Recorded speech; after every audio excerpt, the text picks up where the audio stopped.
Hello friends, Shafi tips YouTube channel में आप सबका स्वागत है। मैं हूं शफी सनदी। ಆತ್ಮೀಯ ಮಿತ್ರರೇ, ಶಫಿ ಟಿಪ್ಸ್ यूट्यूब चैनल ನಲ್ಲಿ ತಮ್ಮೆಲ್ಲರಿಗೂ ಸ್ವಾಗತ। ನಾನು ಶಫी सनदी। दोस्तों, आज हम इस वीडियो में गिल्लू पाठ के तीसरे और अंतिम भाग को देखेंगे।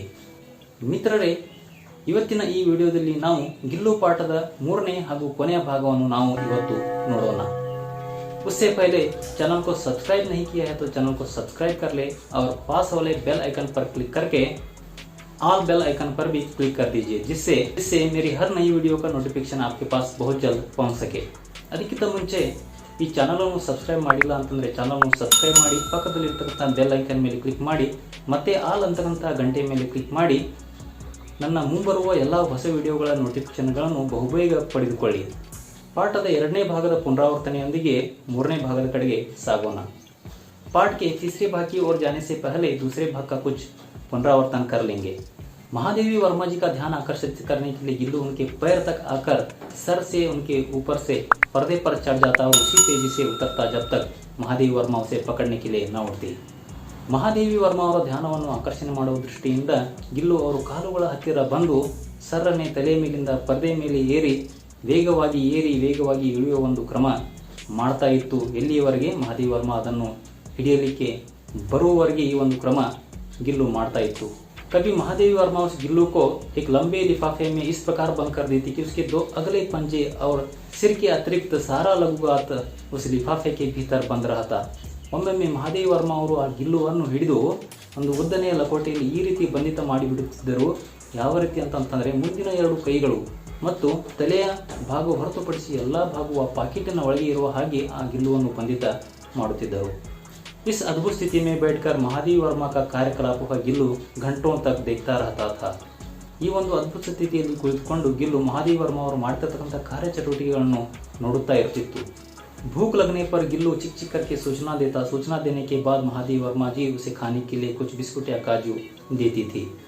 ಹಸಿವಾದಾಗ ಗಿಲ್ಲು ಸೂಚನೆಯನ್ನು ನೀಡಿದಾಗ ಮಹಾದೇವಿ ವರ್ಮಾ ಅವರು ಅದಕ್ಕೆ ಬಿಸ್ಕುಟ್ ಅಥವಾ ಕಾಜುವನ್ನು ನೀಡುತ್ತಿದ್ದರು। ಮತ್ತೆ ಗಿಲ್ಲುವಿನ ಜೀವನದ ಮೊದಲನೇ ವಸಂತ ಋತು ಬಂದಾಗ ಹೊರಗಿನ ಅಳಿಲಿನ ಮರಿಗಳು ಬಂದು ಚಿಕ್ ಚಿಕ್ ಚಿಕ್ ಚಿಕ್ ಅಂತ ಹೇಳಿ ಕೂಗಲು ಆರಂಭಿಸಿದಾಗ ಮಹಾದೇವಿ ವರ್ಮಾ ಅವರು ಆ ಗಿಲ್ಲುವನ್ನು ಮುಕ್ತ ಮಾಡುವುದು ಅವಶ್ಯಕ ಅಂತ ಹೇಳಿ ಆ ಗಿಲ್ಲುವನ್ನು ಮುಕ್ತ ಮಾಡಿದರು। गिल्लू को बाहर जाने के लिए महादेवी वर्मा जी ने खिड़की से जाली निकालकर वहाँ से उसे आने और जाने का मार्ग बना दिया। ಗಿಲ್ಲುಗೆ ಹೊರಗಡೆ ಹೋಗಲಿಕ್ಕೆ ಬರಲಿಕ್ಕೆ ಕಿಟಕಿ ಇರ್ತಕ್ಕಂತಹ ಜಾಲಿಯನ್ನು ಸ್ವಲ್ಪ ಒಂದು ಬದಿಗೆ ತೆಗೆದು ಅಲ್ಲಿಂದ ಆ ಗಿಲ್ಲುಗೆ ಹೊರಗಡೆ ಹೋಗಲಿಕ್ಕೆ ಬರಲಿಕ್ಕೆ ದಾರಿಯನ್ನು ಮಾಡಿಕೊಟ್ಟರು। जब महादेवी वर्मा अपने कमरे से बाहर जाती तो उसी समय गिल्लू भी बाहर जाता और ठीक 4 बजे आकर अपने झूले में झूलने लगता। ಯಾವಾಗ ಮಹಾದೇವಿ ವರ್ಮಾ ಅವರು ತನ್ನ ಕೋಣೆಯಿಂದ ಹೊರಗಡೆ ಹೋಗುತ್ತಿದ್ದರೋ ಆ ಒಂದು ಸಮಯದಲ್ಲಿ ಗಿಲ್ಲು ಕೂಡ ತನ್ನ ಕೋಣೆಯಿಂದ ಹೊರಗಡೆ ಹೋಗಿ ಸರಿಯಾಗಿ 4 ಗಂಟೆಗೆ ಅದು ಮರಳಿ ತನ್ನ ತೊಟ್ಟಿಲಲ್ಲಿ ಬಂದು ಕುಳಿತುಕೊಳ್ಳುತ್ತಿತ್ತು। महादेवी वर्मा जी को चौंकाने के लिए गिल्लू एक अच्छा सा उपाय खोज निकाला था। वह कभी फूलदान के फूलों में छिप जाता, कभी पर्दे की चुनट में या कभी सोनजूही की पत्तियों में। ಮಹಾದೇವಿ ವರ್ಮಾ ಅವರನ್ನು ಹೆದರಿಸುವ ದೃಷ್ಟಿಯಿಂದ ಹೂವನ್ನು ಇಡುವ ಕುಂಡದ ಹೂಗಳಲ್ಲಿ ಅಡಗಿಕೊಳ್ಳುತ್ತಿತ್ತು, ಒಮ್ಮೊಮ್ಮೆ ಪರ್ದೆಯ ನೀರಿಗೆಗಳಲ್ಲಿ ಅಥವಾ ಸೋನಜುಹಿ ಲತೆ ಅಥವಾ ಬಳ್ಳಿಯ ಎಲೆಗಳಲ್ಲಿ ಅದು ಅಡಗಿಕೊಳ್ಳುತ್ತಿತ್ತು। महादेवी वर्मा जी के घर में बहुत से पशु पक्षी थे और उनके साथ उनका लगाव भी कुछ कम नहीं था। ಮಹಾದೇವಿ ವರ್ಮಾ ಅವರ ಮನೆಯಲ್ಲಿ ಮತ್ತೆ ಬೇರೆ ಬೇರೆ ಪಶು ಪಕ್ಷಿಗಳು ಇದ್ದವು, ಆದರೆ ಅವುಗಳ ಜೊತೆ ಕೂಡ ಅದೇ ರೀತಿಯಾದ ಸಂಬಂಧವನ್ನು ಹೊಂದಿದ್ದರು। ಯಾವ ರೀತಿ ಗಿಲ್ಲುವಿನ ಜೊತೆಗೆ ಅವರ ಸಂಬಂಧ ಇತ್ತು ಅದೇ ರೀತಿ ಸಂಬಂಧವನ್ನು ಮಹಾದೇವಿ ವರ್ಮಾ ಅವರು ಬೇರೆ ಪಶು ಪಕ್ಷಿಗಳ ಜೊತೆ ಹೊಂದಿದ್ದರು। ಆದರೆ ಯಾವುದೇ ಪಶು ಪಕ್ಷಿ ಅವರ ತಟ್ಟೆಯೊಳಗೆ ಪಾತ್ರೆಯೊಳಗೆ ಬಂದು ಊಟ ಮಾಡುವಷ್ಟ ಧೈರ್ಯ ಯಾವುದೇ ಪಶು ಪಕ್ಷಿಗೆ ಇರಲಿಲ್ಲ, ಗಿಲ್ಲುವನ್ನು ಹೊರತುಪಡಿಸಿ। अब पाठ के तीसरे भाग को देखेंगे। ಈಗ ಪಾಠದ ಮೂರನೇ ಭಾಗವನ್ನು ನೋಡೋಣ। ಗಿಲ್ಲು ಇನ್ಮೆ ಅಪವಾದ था। ಈ ಗಿಲ್ಲು ಎಲ್ಲ ಪಶು ಪಕ್ಷಿಗಳಲ್ಲಿ ಸ್ವಲ್ಪ ಭಿನ್ನವಾಗಿತ್ತು। ಅಪವಾದ ಅಂತಂದರೆ ಭಿನ್ನ। मैं जैसे ही खाने के कमरे में पहुंचती वह खिड़की से निकलकर आंगन की दीवार बरामदा पार करके मेज पर पहुंच जाना चाहता और मेरी थाली में बैठ जाना चाहता। ಯಾವಾಗ ಮಹಾದೇವಿ ವರ್ಮಾ ಅವರು ಊಟ ಮಾಡಲಿಕ್ಕೆ ಅಡುಗೆ ಕೋಣೆಯಲ್ಲಿ ಬಂದಾಗ ಗಿಲ್ಲು ಅವರನ್ನು ನೋಡಿ ಅದು ಕೂಡ ಅಂಗಳದಿಂದ ವರಾಂಡದಿಂದ ಕಿಟಕಿಯಿಂದ ಹಾದು ಅದು ಮಹಾದೇವಿ ವರ್ಮಾ ಅವರ ರೂಮಿನಲ್ಲಿ ಅವರ ಮೇಜಿನಲ್ಲಿ ಬಂದು ಅವರ ತಟ್ಟೆಯಲ್ಲಿ ಕುಳಿತುಕೊಳ್ಳಲು ಶುರು ಮಾಡುತ್ತಿತ್ತು। बड़ी कठिनाई से मैंने उसे थाली के पास बैठना सिखाया, जहां बैठकर वह मेरी थाली में से एक एक चावल उठाकर बड़ी सफाई से खाता रहता. ಗಿಲ್ಲು ಅವರ ತಟ್ಟೆಯಲ್ಲಿ ಬಂದು ಕುಳಿತುಕೊಳ್ಳುವುದನ್ನು ನೋಡಿ ಮಹಾದೇವಿ ವರ್ಮ ಅವರು ಬಹಳ ಕಠಿಣತೆಯಿಂದ ಆ ಗಿಲ್ಲುವಿಗೆ ತಟ್ಟೆಯ ಒಳಗೆ ಅಲ್ಲ, ತಟ್ಟೆಯ ಹತ್ತಿರ ಕುಳಿತುಕೊಳ್ಳುವುದನ್ನು ಬಹಳ ಕಠಿಣತೆಯಿಂದ ಅದಕ್ಕೆ ಕಲಿಸಿದರು. ಆವಾಗಿನಿಂದ ಗಿಲ್ಲು ಅವರ ತಟ್ಟೆ ಹತ್ತಿರ ಕುಳಿತುಕೊಂಡು ಬಹಳಷ್ಟು ನೀಟಾಗಿ, ಸಫಾಯಿಸಿ ಅಂದರೆ ನೀಟಾಗಿ ಅಥವಾ ಸ್ವಚ್ಛತೆಯಿಂದ ಅನ್ನದ ಒಂದೊಂದು ಕಾಳನ್ನು ಹಿಡಿದು ತಿನ್ನುತ್ತಾ ಅವರ ತಟ್ಟೆ ಹತ್ತಿರ ಕುಳಿತಿರ್ತಿತ್ತು. काजू उसका प्रिय खाद्य था और कई दिन काजू न मिलने पर वह अन्य खाने की चीजें या तो लेना बंद कर देता था या झूले से नीचे फेंक देता था. ಕೆಲವು ದಿನಗಳವರೆಗೆ ಗಿಲ್ಲುವಿಗೆ ನಿರಂತರವಾಗಿ ತಿನ್ನಲಿಕ್ಕೆ ಕಾಜು ಕೊಡದೇ ಇದ್ದ ಸಮಯದಲ್ಲಿ ಆ ಗಿಲ್ಲು ತಿನ್ನುವ ಬೇರೆ ಆಹಾರವನ್ನು ತೆಗೆದುಕೊಳ್ಳುತ್ತಿರಲಿಲ್ಲ ಅಥವಾ ತೆಗೆದುಕೊಂಡಾಗೂ ಕೂಡ ಅದು ತನ್ನ ತೊಟ್ಟಿಲಿಂದ ಕೆಳಗಡೆ ಚೆಲ್ಲಿ ಬಿಡುತ್ತಿತ್ತು. ಫೇಂಕನಾ ಅಂದರೆ ಕೆಳಗಡೆ ಚೆಲ್ಲುವುದು. उसी बीच में मुझे मोटर दुर्घटना में आहत होकर कुछ दिन अस्पताल में रहना पड़ा. ಆ ಮಧ್ಯೆ ಮಹಾದೇವಿ ವರ್ಮ ಅವರ ಮೋಟಾರು ದುರ್ಘಟನೆಯಲ್ಲಿ ಮಹಾದೇವಿ ವರ್ಮ ಅವರಿಗೆ ಕೆಲವು ದಿನಗಳವರೆಗೆ ಆಸ್ಪತ್ರೆಯಲ್ಲಿ ಇರುವ ಒಂದು ಸಮಯ ಬಂತು. उन दिनों जब मेरे कमरे का दरवाजा खोला जाता, गिल्लू अपने झूले से उतरकर दौड़ता और फिर किसी दूसरे को देखकर तेजी से अपने घोंसले में जा बैठता. ಮಹಾದೇವಿ ವರ್ಮ ಅವರು ಆಸ್ಪತ್ರೆಯಲ್ಲಿ ಇರತಕ್ಕಂತಹ ಸಮಯದಲ್ಲಿ ಯಾವಾಗ ಮಹಾದೇವಿ ವರ್ಮ ಅವರ ರೂಮಿನ ಬಾಗಿಲನ್ನು ಬೇರೆಯವರು ಬಂದು ತೆಗೆದಾಗ ಮಹಾದೇವಿ ವರ್ಮ ಅವರು ಬಂದಿದ್ದಾರೆ ಅನ್ನುವ ಕಲ್ಪನೆಯಿಂದ ಗಿಲ್ಲು ತನ್ನ ತೊಟ್ಟಿಲಿನಿಂದ ಇಳಿದು ಓಡುತ್ತಾ ಬಂದು ಅವರ ಮುಖವನ್ನು ನೋಡಿ ಅವರು ಮಹಾದೇವಿ ವರ್ಮ ಅವರು ಅಲ್ಲ ಅಂತ ಹೇಳಿ ತಿಳಿದಾಗ ಮತ್ತೆ ತನ್ನ ತೊಟ್ಟಿಲಿನಲ್ಲಿ ಹೋಗಿ ಅದು ಕುಳಿತುಕೊಳ್ಳುತ್ತಿತ್ತು. सब उसे काजू दे जाते, परंतु अस्पताल से लौटकर जब मैंने उसके झूले की सफाई की तो उसमें काजू भरे मिले, जिससे ज्ञात होता था कि वह उन दिनों अपना प्रिय खाद्य कितना कम खाता रहा. ಮಹಾದೇವಿ ವರ್ಮ ಅವರು ಆಸ್ಪತ್ರೆಯಿಂದ ಮನೆಗೆ ಬಂದಾಗ ಗಿಲ್ಲುವಿನ ಮನೆಯ ಸ್ವಚ್ಛತೆ, ಸಫಾಯಿ ಮಾಡುವ ದೃಷ್ಟಿಯಿಂದ ತೆಗೆದು ನೋಡ್ತಾರೆ. ಆ ಮನೆಯಲ್ಲಿ ಕಾಜುಗಳು ತುಂಬಿಕೊಂಡಿದ್ದವು. ಆ ಕಾಜುಗಳನ್ನು ನೋಡಿ ಮಹಾದೇವಿ ವರ್ಮ ಅವರಿಗೆ ಜ್ಞಾತವಾಯಿತು, ನಾನು ಆಸ್ಪತ್ರೆ ಅಥವಾ ಮಹಾದೇವಿ ವರ್ಮ ಅವರು ಆಸ್ಪತ್ರೆಯಲ್ಲಿ ಇರುವಾಗ ಆ ಗಿಲ್ಲು ಅವರ ನೆನಪಿನಲ್ಲಿ ತನ್ನ ಪ್ರಿಯವಾದ ಖಾದ್ಯ ಅಂದರೆ ಆಹಾರ, ತನ್ನ ಪ್ರಿಯವಾದ ಆಹಾರವನ್ನು ಎಷ್ಟೊಂದು ಕಡಿಮೆ ತಿಂದಿದೆ ಅಂತ. मेरी अस्वस्थता में वह तकिए पर सिराहने बैठकर अपने नन्हे पंजों से मेरे सिर और बालों को हौले सहलाता रहता.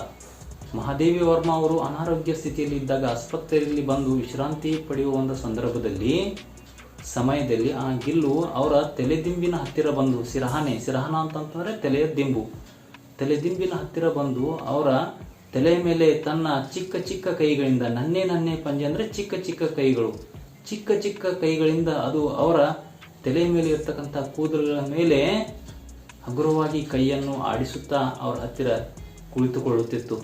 ಸಹಲಾನ ಅಂತಂದ್ರೆ ಹಗುರವಾಗಿ ಕೈಯನ್ನು ತಲೆ ಮೇಲೆ ಆಡಿಸುವುದಕ್ಕೆ ಸಹಲಾನ ಅಂತ ಹೇಳಿ ಕರಿತೀವಿ. गर्मियों में जब मैं दोपहर में काम करती रहती तो गिल्लू न बाहर जाता न अपने झूले में बैठता. ಬೇಸಿಗೆಯ ದಿನಗಳಲ್ಲಿ, ಗರ್ಮಿಯೋಂಕಿ ದಿನ ಅಂದ್ರೆ ಬೇಸಿಗೆಯ ದಿನಗಳಲ್ಲಿ ಮಹಾದೇವಿ ವರ್ಮ ಅವರು ಕೆಲಸಕ್ಕಾಗಿ ಹೊರಗಡೆ ಬಂದು ಕುಳಿತುಕೊಂಡಾಗ ಆ ಗಿಲ್ಲು ಕೂಡ ಹೊರಗಡೆಯೂ ಕೂಡ ಹೋಗ್ತಿರ್ಲಿಲ್ಲ, ಜೊತೆಗೆ ತನ್ನ ಗೂಡಿನಲ್ಲಿಯೂ ಕೂಡ ಅದು ಕುಳಿತುಕೊಳ್ಳುತ್ತಿರಲಿಲ್ಲ. वह मेरे पास रखी सुराही पर लेट जाता और इस प्रकार समीप भी रहता और ठंडक में भी रहता. ಆ ಗಿಲ್ಲು ಮಹಾದೇವಿ ವರ್ಮ ಅವರ ಹತ್ತಿರ ಇರತಕ್ಕಂಥ ಸುರಾಹಿ ಅಂತಂದ್ರೆ ಒಂದು ನೀರನ್ನು ಇಡುವ ಪಾತ್ರೆ, ಚಿತ್ರದಲ್ಲಿ ನಿಮಗೆ ಕಾಣ್ತಾ ಇರಬಹುದು. ಆ ನೀರಿಡುವ ಪಾತ್ರೆಯ ಮೇಲೆ ಬಂದು ಲೇಟ್ನ ಅಂದ್ರೆ ಹೊರಳುವುದು, ಬಂದು ಆ ಸುರಾಹಿ ಮೇಲೆ ಬಂದು ಹೊರಳಿ ತಂಪುತನದ ಅನುಭವದಲ್ಲಿ ಇರುತ್ತಿತ್ತು. गिलहरियों के जीवन की अवधि 2 वर्ष से अधिक नहीं होती, अतः गिल्लू की जीवन यात्रा का अंत आ ही गया. ಗಿಲ್ಲುಗಳ ಅಥವಾ ಅಳಿಲುಗಳ ಜೀವನದ ಅವಧಿ 2 ವರ್ಷಕ್ಕಿಂತ ಅಧಿಕ ಇರುವುದಿಲ್ಲ. ಕೊನೆಗೆ ಗಿಲ್ಲುವಿನ ಜೀವನದ ಕೊನೆಯು ಬಂದೇ ಬಿಟ್ಟಿತು. दिन भर उसने न कुछ खाया न वह बाहर गया. ದಿನವಿಡೀ ಆ ಗಿಲ್ಲು ಏನನ್ನೂ ಕೂಡ ತಿನ್ನಲಿಲ್ಲ, ಜೊತೆಗೆ ಹೊರಗಡೆಯೂ ಕೂಡ ಹೋಗಲಿಲ್ಲ. ಬಾಹರ್ ಬಿ ನಹಿ ಗಯಾ, ಹೊರಗಡೆಯೂ ಕೂಡ ಹೋಗಲಿಲ್ಲ. पंजे इतने ठंडे हो रहे थे कि मैंने जागकर हीटर जलाया और उसे उष्णता देने का प्रयत्न किया, परंतु प्रभात की प्रथम किरण के साथ ही वह चिरनिद्रा में सो गया। पंजे पंಜ ಅಂತ ಪಂಜುಗಳು ಅಥವಾ ಈ ಕೈಯ ಈ ಮುಂದಿನ ಭಾಗ. ಆ ಗಿಲ್ಲುವಿನ ಕೈಗಳು ಇಷ್ಟೊಂದು ತಂಪಾಗಿದ್ದವು. ಎಷ್ಟು ಅಂತಂತಂದ್ರೆ ಮಹಾದೇವಿ ವರ್ಮಾ ಅವರು ಎದ್ದು ಹೀಟರ್ ಅಂತಂದ್ರೆ ಉಷ್ಣತೆ ಕೊಡುವ ಅಥವಾ ಬಿಸಿಯನ್ನು ನೀಡುವಂತಹ ಯಂತ್ರ, ಬಿಸಿಯನ್ನು ನೀಡತಕ್ಕಂತಹ ಅಥವಾ ಉಷ್ಣತೆಯನ್ನು ನೀಡುವ ಹೀಟರ್ ಅನ್ನು ಹಚ್ಚಿ ಅದಕ್ಕೆ ಶಾಖವನ್ನು ಉಷ್ಣತೆಯನ್ನು ಕೊಡುವ ಪ್ರಯತ್ನವನ್ನು ಮಹಾದೇವಿ ವರ್ಮಾ ಅವರು ಮಾಡಿದರು. ಆದರೆ ಪ್ರಭಾತ್ ಕಿ ಪ್ರಥಮ ಕಿರಣ, ಪ್ರಭಾತ್ ಅಂದರೆ ಮುಂಜಾನೆಯ ಮೊದಲನೇ ಕಿರಣ ಅಥವಾ ಸೂರ್ಯೋದಯದ ಮೊದಲನೇ ಕಿರಣದೊಂದಿಗೆ ಆ ಗಿಲ್ಲು ಚಿರನಿದ್ರೆಯಲ್ಲಿ ಮಲಗಿಬಿಟ್ಟಿತು. ಅಂದರೆ ಇಲ್ಲಿ ಗಿಲ್ಲು ತೀರಿ ಹೋಯಿತು. उसका झूला उतार कर रख दिया गया है और खिड़की की जाली बंद कर दी गई है. ಆ ಗಿಲ್ಲುವಿನ ಮನೆ, ಝೂಲಾ ಅಂದ್ರೆ ತೊಟ್ಟಿಲು, ಆ ಗಿಲ್ಲುವಿನ ಮನೆ ಇವತ್ತೇನ್ ಮಾಡಿದ್ದಾರೆ ಮಹಾದೇವಿ ವರ್ಮಾ ಅವರು ಆ ಕಿಟಕಿಯಿಂದ ತೆಗೆದು ಕೆಳಗಡೆ ಇಟ್ಟಿದ್ದಾರೆ. ಜಾಲಿ ಬಂದ್ ಕರ್ ದಿ ಗೈ ಹೈ, ಜಾಲಿ ಆ ಕಿಟಕಿಯ ಜಾಲಿ ಕೂಡ ಹೋಗು ಬರುವ ಮಾರ್ಗ ಏನೋ ಅವರು ಗಿಲ್ಲುಗಾಗಿ ಮಾಡಿದ್ದರು, ಆ ಮಾರ್ಗವನ್ನು ಕೂಡ ಇವತ್ತು ಮಹಾದೇವಿ ವರ್ಮಾ ಅವರು ಮುಚ್ಚಿದ್ದಾರೆ. परंतु गिलहरियों की नई पीढ़ी जाली के उस पार चिक चिक करती ही रहती है और सोनजुही खिलती ही रहती है. ಆದರೆ ಈವರೆಗೂ ಕೂಡ ಆ ಕಿಟಕಿಯ ಹತ್ತಿರ ಅಳಿಲುಗಳ ಹೊಸ ಪೀಳಿಗೆಗಳು ಆ ಕಿಟಕಿ ಹತ್ತಿರ ಬಂದು ಚಿಕ್ ಚಿಕ್ ಚಿಕ್ ಚಿಕ್ ಅಂತ ಕೂಗುತ್ತಾ ಇರುತ್ತವೆ. ಗಿಲ್ಲು ಇರುವ ಒಂದು ಕಲ್ಪನೆಯಿಂದ ಆ ಹೊಸ ಪೀಳಿಗೆಯ ಅಳಿಲುಗಳು ಬಂದು ಆ ಕಿಟಕಿ ಹತ್ತಿರ ಕೂಗುತ್ತಾ ಇರುತ್ತವೆ ಮತ್ತು ಜೊತೆಗೆ ಆ ಕಿಟಕಿಯ ಹತ್ತಿರ ಸೋನಜುಹಿ ಲತೆ ಕೂಡ ಅರಳುತ್ತಾ ಇರುತ್ತದೆ. ಸೋನಜುಹಿ ಕಿ ಲತಾ ಕೆ ನೀಚೆ ಗಿಲ್ಲು ಕಿ ಸಮಾಧಿ ಹೈ. ಆ ಗಿಲ್ಲುವಿನ ಸಮಾಧಿಯನ್ನು ಎಲ್ಲಿ ಮಾಡಿದ್ದಾರೆ ಅಂದರೆ ಸೋನಜುಹಿ ಬಳ್ಳಿ ಅಥವಾ ಲತೆಯ ಕೆಳಗಡೆ ಆ ಗಿಲ್ಲುವಿನ ಸಮಾಧಿ ಮಾಡಿದ್ದಾರೆ. ಅಲ್ಲಿ ಆ ಗಿಲ್ಲುವಿನ ಸಮಾಧಿ ಮಾಡಬೇಕಾದರೆ ಏನು ಕಾರಣ ಅಂದ್ರೆ ಇಸ್ಲಿಯೇ ಭಿ ಕಿ ಉಸೆ ವಹ ಲತಾ ಸಬ್ಸೆ ಅಧಿಕ ಪ್ರಿಯ ಥಿ. ಯಾಕೆ ಅಲ್ಲಿ ಆ ಗಿಲ್ಲುವಿನ ಸಮಾಧಿ ಮಾಡಿದ್ದಾರೆ ಅಂತಂದ್ರೆ ಮಹಾದೇವಿ ವರ್ಮಾ ಅವರು ಕಾರಣಗಳನ್ನ ಇಲ್ಲಿ ಹೇಳ್ತಾರೆ. ಮೊದಲನೇ ಕಾರಣ ಏನಂತಂದ್ರೆ ಆ ಸೋನಜುಹಿ ಲತೆ ಗಿಲ್ಲುವಿಗೆ ಬಹಳ ಪ್ರಿಯವಾಗಿತ್ತು, ಆ ಕಾರಣದಿಂದಾಗಿ ಅಲ್ಲಿ ಸಮಾಧಿ ಮಾಡಿದ್ದಾರೆ. ಇಸ್ಲಿಯೇ ಭಿ ಕಿ ಉಸ್ ಲಘುಗಾತಕ, ಮತ್ತೇಕೆ ಅಂತಂತಂದ್ರೆ ಆ ಒಂದು ಗಿಲ್ಲುವಿನ ಶರೀರ ಲಘುಗಾತ, ಲಘು ಅಂದ್ರೆ ಚಿಕ್ಕ, ಗಾತ ಅಂದ್ರೆ ಶರೀರ, ಗಿಲ್ಲುವಿನ ಶರೀರ ಚಿಕ್ಕದಾಗಿರೋದರಿಂದ ಆ ಬಳ್ಳಿಯ ಕೆಳಗಡೆ ಅದರ ಸಮಾಧಿಯನ್ನು ಮಾಡಿದ್ದಾರೆ. किसी वासंती के दिन जूही के पिताब छोटे फूल के रूप में खिल जाने का विश्वास मुझे संतोष देता है. ಮಹಾದೇವಿ ವರ್ಮಾ ಅವರು ಮತ್ತೆ ಅದರ ಸಮಾಧಿಯನ್ನು ಸೋನಜುಹಿ ಲತೆ ಕೆಳಗಡೆ ಏಕೆ ಮಾಡಿದ್ದಾರೆ ಅಂತಂದ್ರೆ ಕೊನೆಯದಾಗಿ ಹೇಳ್ತಾರೆ, ವಸಂತ ಋತುವಿನ ದಿವಸ, ಯಾವುದೇ ಒಂದು ವಸಂತ ಋತುವಿನ ದಿವಸ ಆ ಗಿಲ್ಲು ಸೋನಜುಹಿಯ ಲತೆಯ ಒಳಗೆ ಹೂವಾಗಿ ಹಳದಿ ಬಣ್ಣದ ಹೂ, ಪಿತಾಬ್ ಫೂಲ್, ಪಿತಾಬ್ ಅಂದ್ರೆ ಹಳದಿ ಬಣ್ಣದ ಹೂವಾಗಿ ಅರಳಿ ಬರುತ್ತದೆ ಅಂತಕ್ಕಂತಹ ವಿಶ್ವಾಸವು ಮಹಾದೇವಿ ವರ್ಮಾ ಅವರಿಗೆ ಸಂತೋಷ ನೀಡುತ್ತಿತ್ತು. ಆ ಗಿಲ್ಲುವಿನ ಸಮಾಧಿ ಆ ಲತೆಯ ಕೆಳಗಡೆ ಮಾಡಿರೋದರಿಂದ ಆ ಗಿಲ್ಲು ಹೂವಾಗಿ ಕೂಡ ಅರಳಿ ಬರ್ಬೋದು ಅಂತಕ್ಕಂಥ ವಿಶ್ವಾಸ ಮಹಾದೇವಿ ವರ್ಮಾ ಅವರಲ್ಲಿ ಇತ್ತು. ಮಿತ್ರರೇ, ಈ ಒಂದು ಪಾಠ, ಈ ಒಂದು ವಿಡಿಯೋ ತಮಗೆಲ್ಲರಿಗೂ ಇಷ್ಟವಾಗಿದೆ ಅಂತ ತಿಳಿಯುತ್ತಾ ಇಂತಹ ಮತ್ತಷ್ಟು ವಿಡಿಯೋಗಳಿಗಾಗಿ ದಯವಿಟ್ಟು ಚಾನಲ್ನ ಸಬ್ಸ್ಕ್ರೈಬ್ ಮಾಡಿ, ಲೈಕ್, ಶೇರ್, ಕಮೆಂಟ್ ಮಾಡೋದನ್ನು ಕೂಡ ಮರೆಯಬೇಡಿ. ಮತ್ತೆ ಮುಂದಿನ ವಿಡಿಯೋದಲ್ಲಿ ಸಿಗೋಣ ಮಿತ್ರರೇ. ಧನ್ಯವಾದಗಳು.